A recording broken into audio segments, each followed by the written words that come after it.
Al armatei americane, nava a fost atacată în mod flagrant de iranieni și a fost incapabilă să-și continue călătoria, după ce compartimentul motoarelor a suferit avarii semnificative în urma incendiului care a izbucnit. Gardienii Revoluției susțin în schimb că vasul comercial încerca să traverseze pe o rută neautorizată.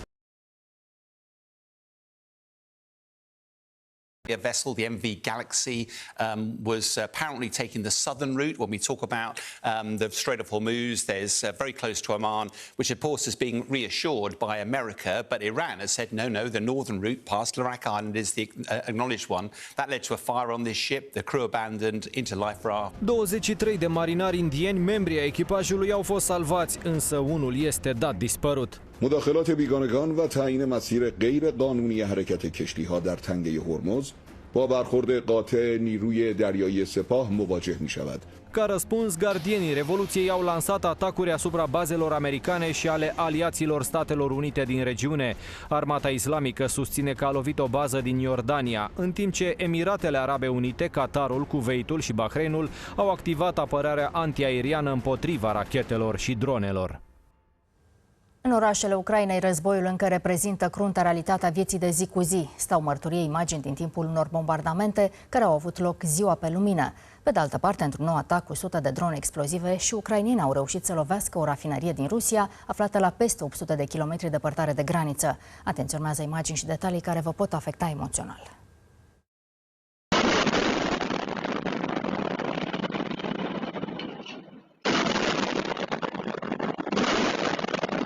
În orașul ucrainean Sumă, camerele de supraveghere instalate în exteriorul și în interiorul unei cafenele au surprins momente de panică în timp ce în apropiere se auzeau explozii. Oamenii se ghemăiesc pe jos, o mamă își acoperă copilul cu propriul trup.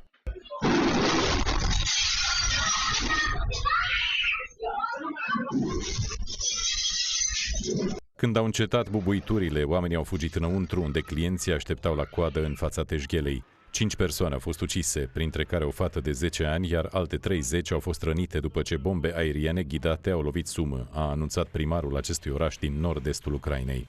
Pe de altă parte, drone militare ucrainene au atacat azi noapte o rafinărie rusească din regiunea Samara. Astfel de atacuri cu drone explozive, cu rază lungă de acțiune, au forțat mai multe rafinării să reducă sau chiar să oprească producția, declanșând astfel o criză a combustibilului în Rusia.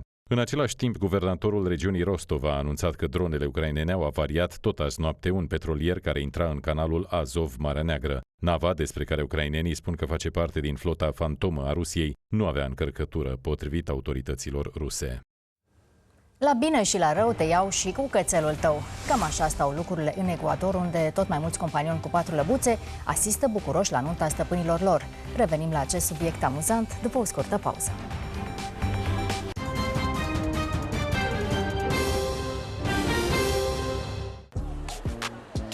Stai puțin! Ai observat cum îmi strălucește părul? Elseve Glicolic Gloss cu acid glicolic protejează cuticula firului de păr. De 2 ori mai multă strălucire și 24 de ore fără electrizare. Când părul meu strălucește, eu strălucesc. Cu Elseve Glicolic Gloss de la L'Oréal Paris. Pentru că meriți!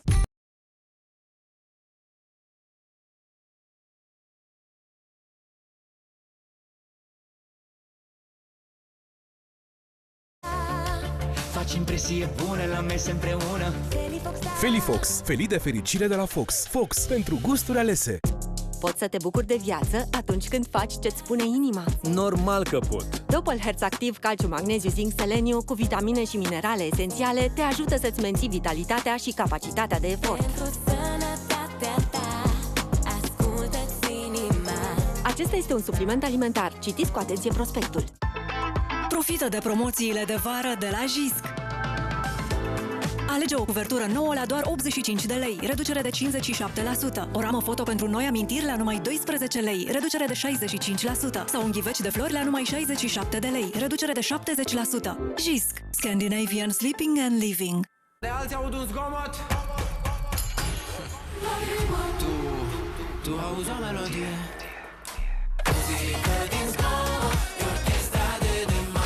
Acum ai aparat anti-insecte 2x20W la doar 139 lei și lustră cu ventilator antic la doar 229 lei. Dedeman, dedicat planurilor tale. Pofta poate lua mai multe forme decât crezi, dar atenție la aparențe. e KFC sub acoperire.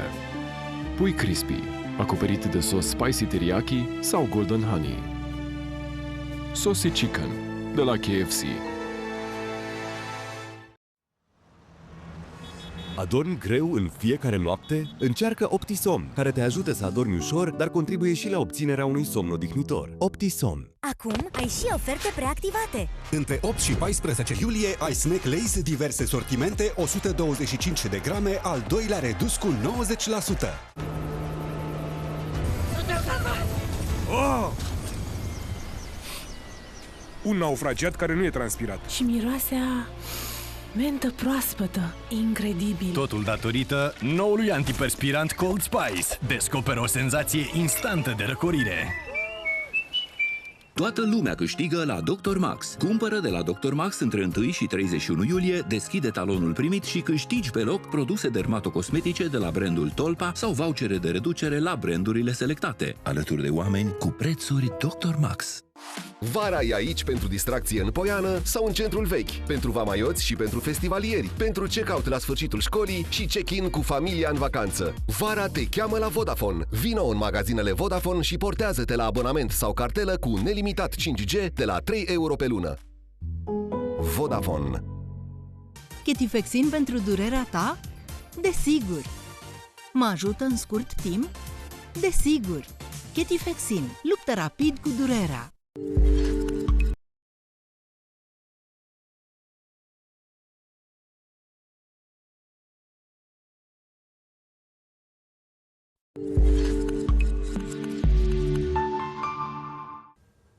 Nunțile nu unesc doar destinele a două persoane. Sunt situații în care fiecare membru al familiei are un loc special, inclusiv animalele de companie. De la începutul anului, cel puțin 20 de cununii civile din Ecuador au avut niște căței în rol de martori simbolici ai iubirii. Aceștia uneori în ținută festivă aduc verighetele sau chiar semnează cu amprenta lăbuței într-un registru alături de miri. Știrile din sport le aflăm de la Corina Caragea. Bună seara, Corina! Bună seara, Oana! Bună seara tuturor! Dinamo răpusă de Ali Bec la ea acasă cu o săptămână până la startul campionatului. Simona Halep în loja regală la finala de la Wimbledon și McGregor a dat lovitura. A câștigat în 2 minute mai mult decât alții într-o viață. Vedem totul imediat la sport. Sabău le-a stricat dinamoviștilor reprezentarea lotului. Mesajul lui Cârjan pentru un ia ore după ce a ales FCSB. Oltenii și clujenii luptă pentru Supercupă. Câți oameni vin la meciul de la Craiova? Halep în loja regală. Câți bani a luat noua campionă de la Wimbledon? Semifinale mondiale la turneul de peste ocean. Anglia și Argentina se bat pentru un loc în finală. Fanii au început meciul deja, unde au avut loc ciocniri între suporteri. Rămas bun Gabi Mureșan nu s-a despărțit de fotbal nici pe ultimul drum. Tragedia din motociclism, cât pe ce să se repete la cursele din Germania. McGregor a dat lovitura, a câștigat în 2 minute mai mult decât alții într-o viață. Și cum s-a descurcat Romica Țociu la raliul Sibiului. Cu ce vreme începem o nouă săptămână, știe Busu. Bună seara, Busu! Bună seara, Oana! Vreme rea, adică am coduri galbene de vreme rea, de ploi abundente. Iată, până mâine dimineață la 10, acest cod galben care vorbește 40 de litri de apă pe metru pătrat și viteza vântului ajunge la 70 de km pe oră. Mâine dimineață la 10 intră în vigoare alt cod galben până mâine seară la 10, aceleași viteze ale vântului, aceleași cantități în zonele marcate cu galben. Busu, mulțumesc, doamnelor și domnilor, acestea au fost știrile. Pe site-ul nostru, știrilepro.tv.ro, găsiți toate informațiile momentului, iar programele noastre de știri pot fi urmărite și pe platforma Voio. La ProTV urmează sport, vremea și filmul Make Confruntare în adâncuri. Eu vă mulțumesc pentru atenție și vă doresc o seară minunată tuturor!